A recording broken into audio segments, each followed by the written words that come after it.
Bonjour à tous et bienvenue sur la chaîne de Papier de Rêve. Je suis Ursula et aujourd'hui je vais peindre avec vous quelques chardons à la gouache. Encore une fois, je me suis inspirée d'une aquarelle pour réaliser cette gouache. J'ai une aquarelle de chardon que j'ai déjà réalisée en vidéo sur ma chaîne, que vous pouvez retrouver bien sûr. Je la mettrai sûrement en description si je n'oublie pas. Et j'avais envie de réessayer ce même sujet, mais cette fois-ci à la gouache pour voir ce que ça pouvait donner. Et pour commencer cette gouache, j'applique une première couleur sur l'ensemble de ma page avec de l'encre acrylique de couleur ocre. Comme je l'ai dit dans la vidéo précédente sur les nénuphars, je voulais donc créer une ambiance de couleurs particulières pour cette image avec cette première couche en ocre jaune. Il n'y a pas de technique particulière pour appliquer cette encre acrylique. J'essaie juste d'être uniforme pour que la couleur soit la même partout. Mais on peut aussi totalement faire des dégradés d'ailleurs si on a envie.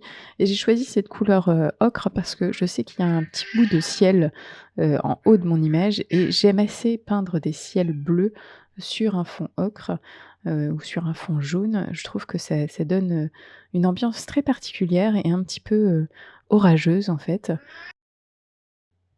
Et j'ai laissé sécher totalement cette première couche acrylique avant de démarrer la gouache en elle-même.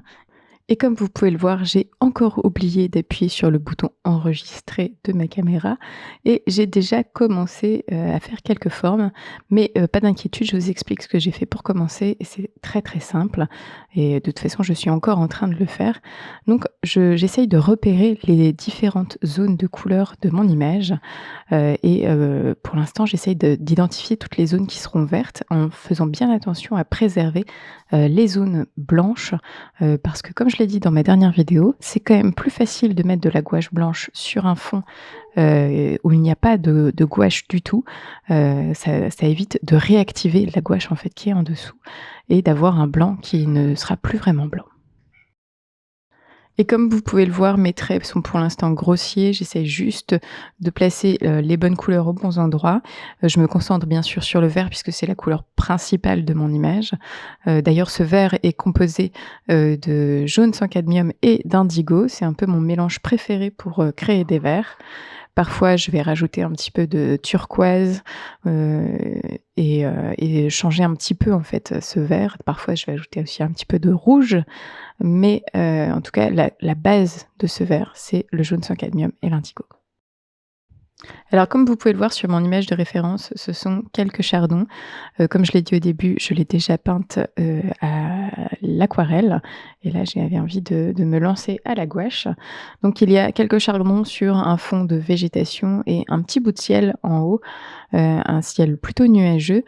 C'est d'ailleurs pour ça que j'ai choisi de faire cette gouache pardon, sur un fond jaune parce que je sais que mon ciel va avoir une autre ambiance même si j'utilise du bleu.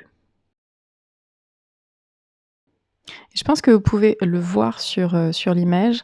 Je n'utilise pas beaucoup de pigments et mon pigment en fait est assez délayé avec de l'eau.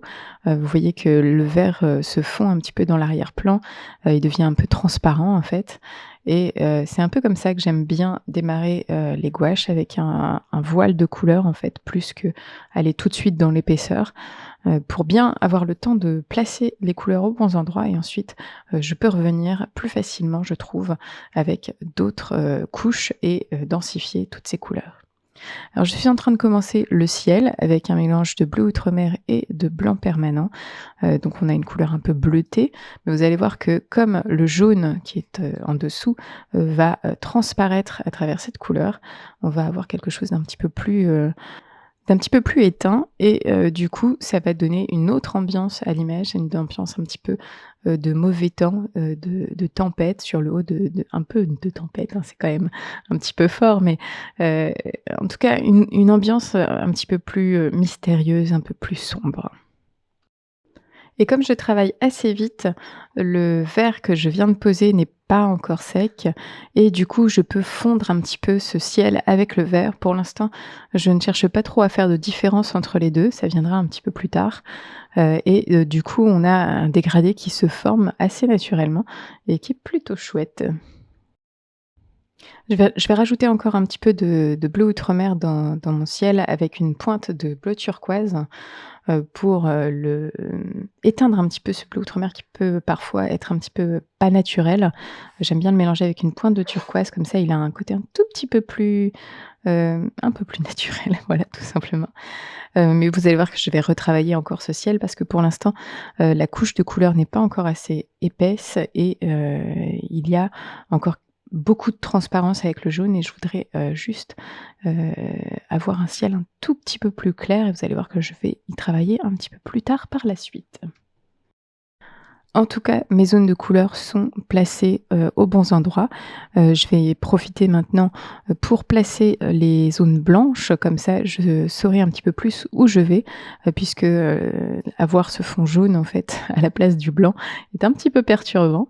Donc je vais placer maintenant le blanc, des chardons et vous allez voir que, encore une fois, le vert que j'ai placé tout à l'heure n'est pas encore sec et je vais pouvoir fondre ce blanc avec le vert, donner déjà un petit côté brumeux en fait, à ces chardons puisqu'ils sont les graines en fait des chardons que je suis en train de peindre. C'est un peu plus des pissenlits peut-être, j'appelle ça des chardons, mais c'est vrai que le terme pissenlit est peut-être un petit peu plus, adéquat. En tout cas, je vais essayer de fondre un petit peu ce blanc, avec le vert pour avoir quelque chose d'un peu brumeux, un peu cotonneux.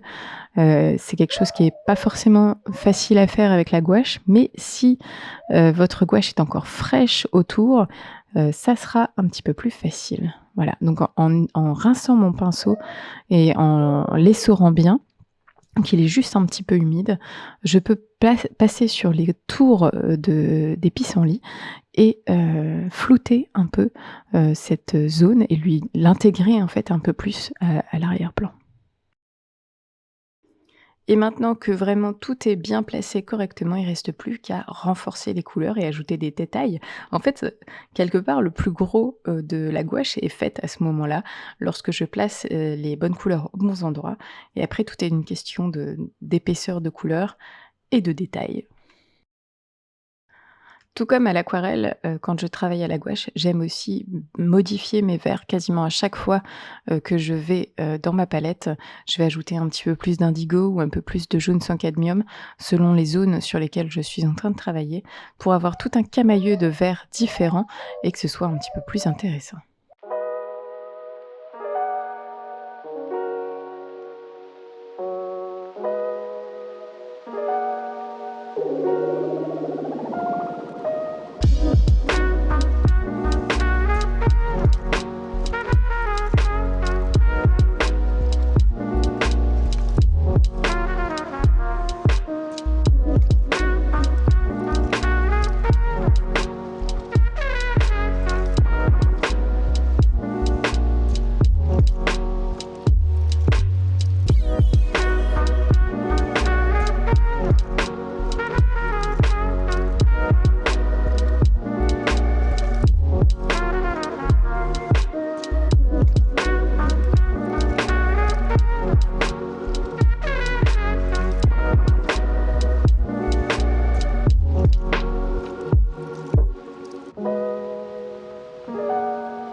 Petit à petit, je renforce donc toutes les zones où il y a du vert. Je fais bien attention à créer de la profondeur en mettant des verts différents.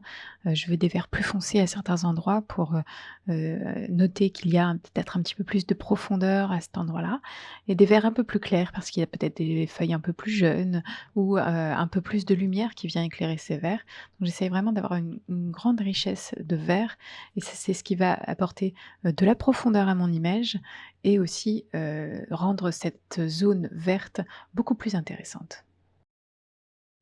Et pour l'instant, je ne fais pas encore de trop de détails, je renforce ces verts.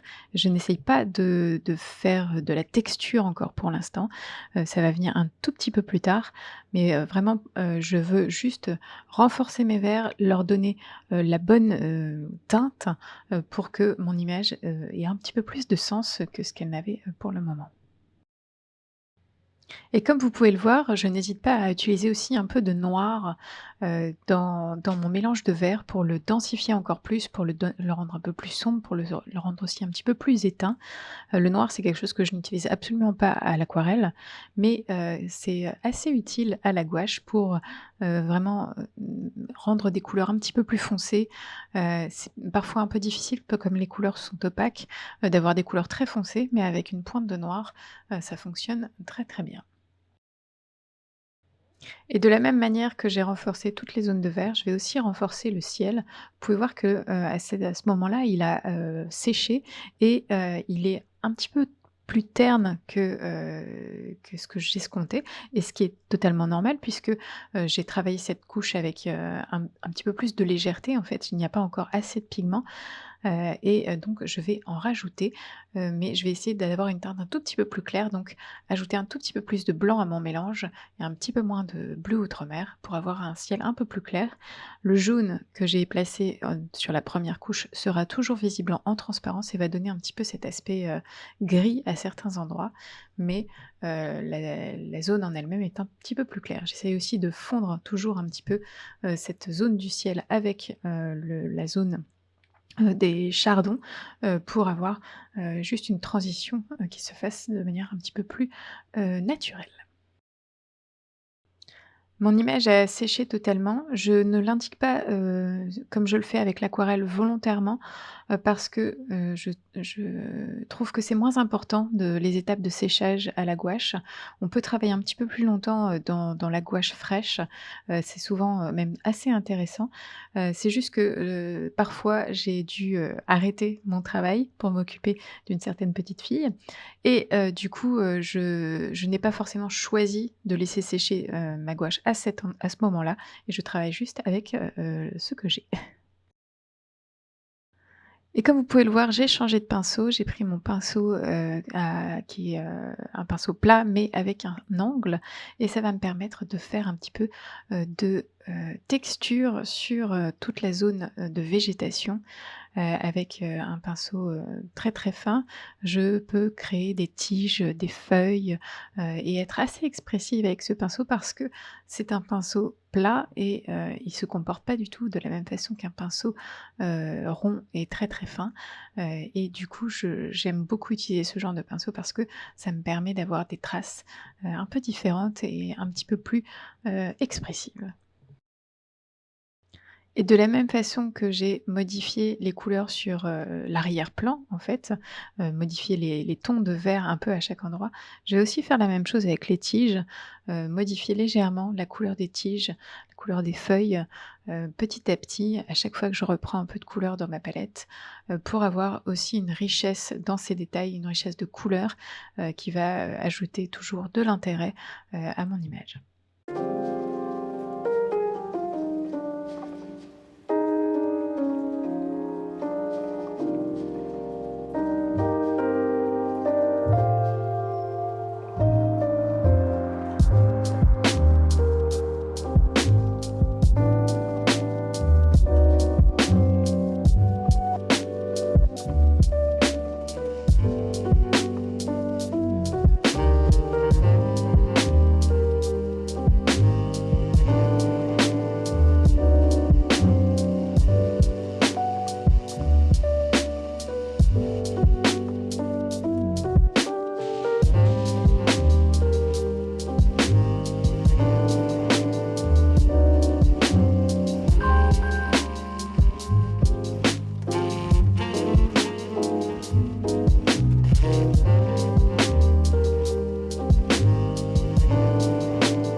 petit à petit, j'ajoute de plus en plus de détails, ici, avec une couleur assez sombre, avec pas mal de noir et un peu de jaune sans cadmium.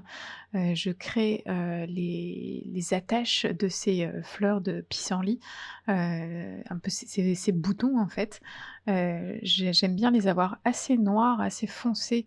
Je trouve que ça ressort vachement bien sur le ciel et ça donne aussi un peu plus d'intérêt, un peu plus de contraste avec, le blanc, des graines de pissenlit, et je trouve que ça fonctionne très bien. Et c'est aussi, sur ce genre de traces que mon pinceau est très intéressant parce que comme c'est un pinceau plat, je peux créer des espaces un petit peu plus larges avec mon pinceau. Je peux utiliser la largeur en fait de mon pinceau pour faire des formes un peu plus épaisses et tout de suite sans changer de pinceau, j'utilise la tranche seulement et je fais des traits très, très fins. Ça me permet d'avoir une grande variété, dans mes traits et je suis de ce fait-là un petit peu plus libre dans, l'expression de mes traits.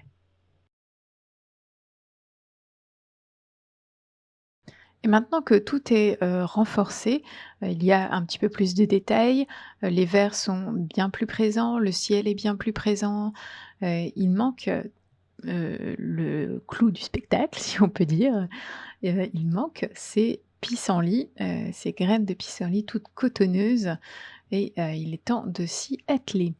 Alors pour ça, je vais bien, bien, bien rincer mon pinceau parce que comme j'ai eu des couleurs foncées sur mon pinceau et que je veux utiliser du blanc, il faut vraiment bien, bien rincer le pinceau. Les couleurs à la gouache ont tendance à se contaminer très, très vite, et si je n'ai pas suffisamment rincé mon pinceau et qu'il reste un peu de pigment, foncé, mon blanc ne sera pas blanc.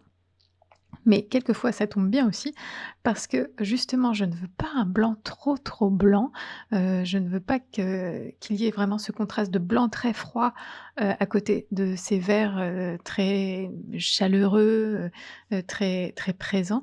Donc je vais mélanger mon blanc avec un tout petit peu de jaune, qui est sur ma palette.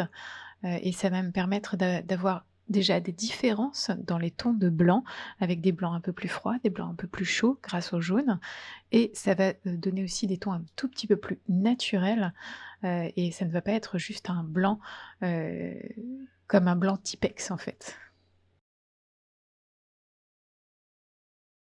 Une fois que j'ai placé les blancs, en couches un petit peu plus épaisses, aux endroits que je souhaitais, je rince aussi, mon pinceau et je l'essore bien et je vais revenir passer sur ces blancs qui sont encore, humides et je vais venir en fait les flouter. Le pinceau humide va juste attirer les pigments un petit peu plus loin. On va avoir des traces des poils du pinceau qui vont se créer et ça va donner, cet effet un petit peu, brumeux, un peu cotonneux, du des pissenlits, en fait.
Et j'ajoute les derniers détails, avec, quelques touches de blanc encore supplémentaires pour, signifier, ces pissenlits qui sont encore fermés, ces pissenlits qui sont, encore tout petits, juste avant qu'ils n'explosent en fait, dans ce format très, très cotonneux. Et j'ajoute aussi quelques touches de couleur un petit peu plus fortes. J'ajoute ce jaune sans cadmium, de manière assez épaisse à certains endroits, juste pour donner quelques touches de lumière supplémentaires. C'est quelque chose qu'on ne voit pas forcément sur mon image de référence, mais ça me permet d'avoir, une variété de couleurs un petit peu plus importante et d'avoir quelque chose qui attire l'œil, en fait, à certains endroits.